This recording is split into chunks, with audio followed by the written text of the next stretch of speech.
Hi friends, welcome to అత్తా కోడళ్ళ వంటలు.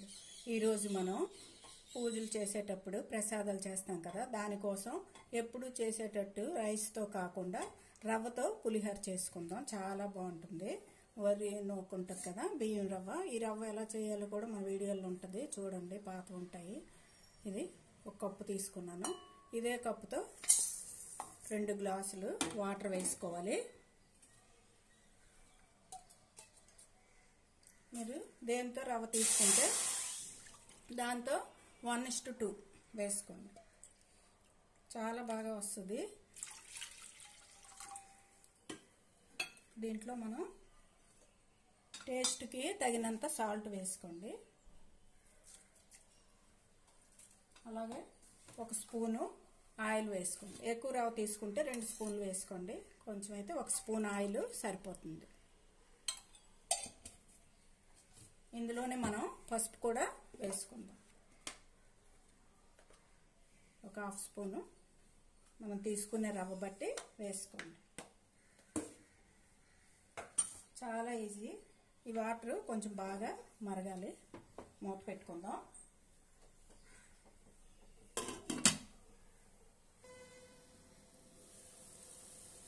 Water చూసారు కదా, అలా మరగాలి. వాటర్ అలా మరిగితేనే మనకి నూక మంచి రుచిగా వస్తుంది. ఇప్పుడు మనం తీసుకున్న వరి నూక వేసుకోండి. ఉండలు లేకుండా కలుపుకోవాలి. ఇప్పుడు కొంచెం మీడియంలో పెట్టుకోండి.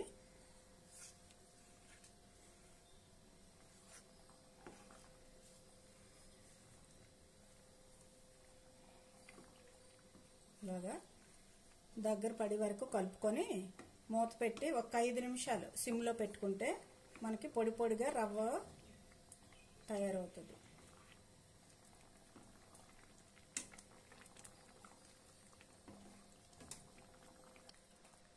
ఇలాగా దగ్గరకు వచ్చిన తర్వాత సిమ్లో పెట్టుకొని మూత పెట్టుకోండి. ఒక 5 నిమిషాలు అలా ఉంచితే పొడి పొడిగా నూకొస్తుంది. చూద్దాము. చూసారా, ఇలాగా రావాలి. చల్లారాక ఇంకా పొడిగా అవుతుంది. వాటర్ లేకుండా ఇలాగా మనకి పొడి పొడిగా రావాలి. ఆయిల్ వేసాం కదా, చల్లారేసరికి పొడి పొడిగా అవుతుంది. 1 స్పూన్ ఆయిల్ అందుకే వేయాలి.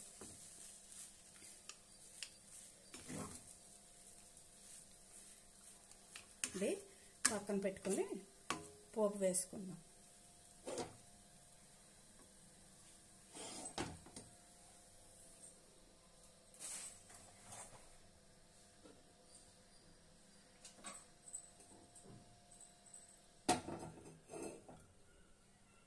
పోపు కోసం ఒక 2 స్పూన్లు ఆయిల్ వేసుకోండి.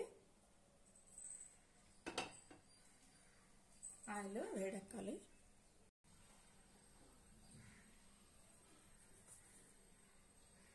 ఒక స్పూను ఆవాలు, 1/2 స్పూను జీరా వేసుకోండి. మనం తీసుకునే నూక బట్టి వేసుకోండి. ఎక్కువ 2 కప్పులు అయితే 4 కప్పులు నీళ్ళు వేసుకోవాలి. అదే కొలతలు, ఎంత ఎక్కువ వేసుకున్నా సరే అలాగే కరెక్ట్గా ఉంటే నూక అనేది మనకి పొడి పొడిగా వస్తుంది. 1 టేబుల్ స్పూను శనగపప్పు, 1 టీ స్పూను మినప్పప్పు,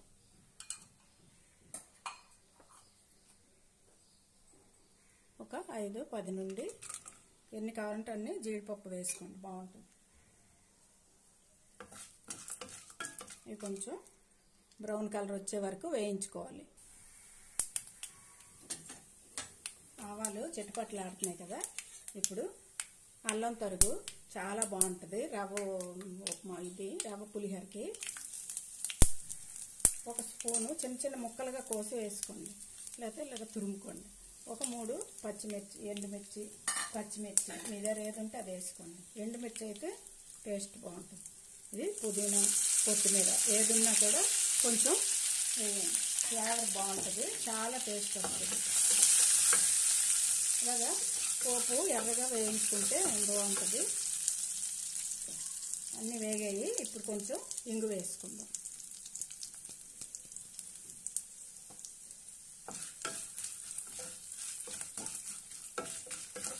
పోపు చూసారు కదా, ఇలా వేగాలి. పప్పులన్నీ ఇలా ఎర్రగా ఇలా ఉంటే మంచి టేస్ట్ వస్తుంది. ఏ పులిహోరకైనా పోపు వేగడంలోనే టేస్ట్ ఉంటుంది. ఇది పక్కన తెచ్చుకొని నూకలో వేసుకుందాం.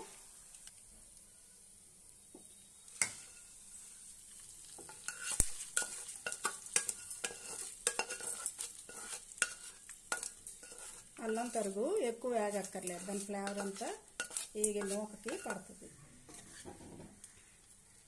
వేగిపోతే మన టేస్ట్ మారిపోతుంది. ఇలాగా ఇందులో కూడా నూక వేసి ఇలాగంటే చూసారా, కొంచెం చల్లారాక ఇలా పొడి పొడిగా అయిపోతుంది నూక.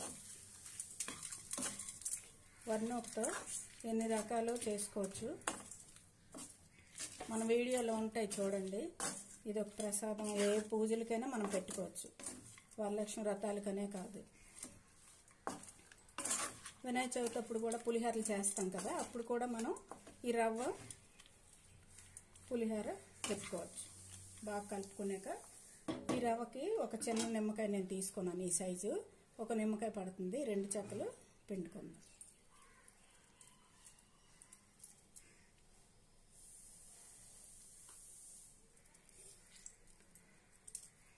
ఈజీగా వేగం అయిపోయిన ప్రసాదాల్లో ఇదొకటి. సింపుల్గా అయిపోతుంది. మన రవ్వ పులిహోర రెడీ అయింది.